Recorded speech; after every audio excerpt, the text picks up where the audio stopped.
পুলিশের মূলত কাজ হলো আইন শৃঙ্খলা পরিস্থিতি নিয়ন্ত্রণ করা। আসন্ন নির্বাচনে আইন শৃঙ্খলা রক্ষার জন্য এলিট ফোর্স র্যাব কি প্রস্তুত? আমরা সামনে নির্বাচনের জন্য আমরা সরকার কর্তৃক যে দায়িত্ব আমাদেরকে দেওয়া হবে বা নির্বাচন কমিশন আমাদেরকে যে দায়িত্ব দেবেন সেই দায়িত্ব পালন করতে আমরা সম্পূর্ণ প্রস্তুত।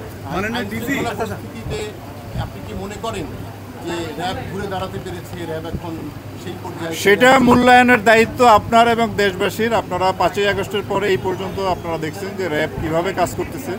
আমরা দেশে যে কোনো ধরনের বড় ধরনের যে ক্রাইম সংগঠিত হলে তাৎক্ষণিকভাবে আমরা সেখানে যাই এবং কাজ করি। আপনার মিটফোর্ডের যে মার্ডারটা হলো তার বেশ কয়েকটা আসামি আমরা গ্রেপ্তার করেছি, এবং আপনার গাজীপুরে যে সাংবাদিক হত্যার ঘটনাটা ঘটলো এবং এটা আমরাই প্রথম আসামিটি আমরাই গ্রেপ্তার করি, এবং পরবর্তীতে পুলিশ এবং আমরা যৌথভাবে এই পর্যন্ত 8 জন আসামি গ্রেপ্তার করি।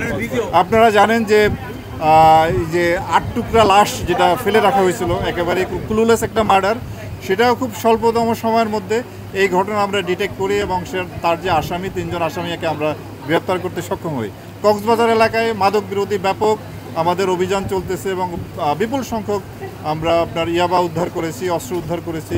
আমরা মনে করি যে দেশের সার্বিক আইন শৃঙ্খলা নিয়ন্ত্রণে রাখার জন্য, ভালো রাখার জন্য এবং অপরাধ দমন করার জন্য আমরা এখন প্রস্তুত এবং এইভাবে কাজ করে যাচ্ছি। ধন্যবাদ। নির্বাচনের সুষ্ঠু পরিবেশ নেই, আপনার মতামত? আমি মনে করি যে দিন দিন পরিবেশ ভালো হবে এবং একটি সুষ্ঠু নির্বাচন করার জন্য যে পরিবেশ দরকার, যে পরিস্থিতি দরকার, আইন শৃঙ্খলা পরিস্থিতি যতটুকু নিয়ন্ত্রণে রাখা দরকার, আমরা ইনশাআল্লাহ সেটি করতে সক্ষম হব। ধন্যবাদ আপনাদের। অস্ত্র উদ্ধার অভিযান আমাদের চলমান আছে। আমরা চেষ্টা করব আমাদের এই অভিযানটাকে আরও জোরদার করার জন্য, এবং নির্বাচনের পূর্বে আমাদের যে লুণ্ঠিত অস্ত্রের যে যতটুকু বাকি আছে সেটুকু উদ্ধারের জন্য আমরা সর্বাত্মক প্রচেষ্টা গ্রহণ করব। র্যাব প্রতিষ্ঠার পর থেকে অনেক কাজ করেছে ভালো মন্দ মিলিয়ে, কিন্তু র্যাবের বিরুদ্ধে অভিযোগের তিরি সবচেয়ে বেশি, এবং আপনি মাত্র র্যাবের দায়িত্ব এসেছেন এবং বাইরে থেকে বারবার র্যাব বিলুপ্তির যে বিষয়টা উঠে এসছে, এখন দেশের ভেতর থেকেও পলিটিক্যাল পার্টি কয়েকটি তারা র্যাব বিলুপ্তি ইশতেহার ঘোষণা করছে। এই বিষয়টি জানতে চাই, আপনি কি মনে করেন?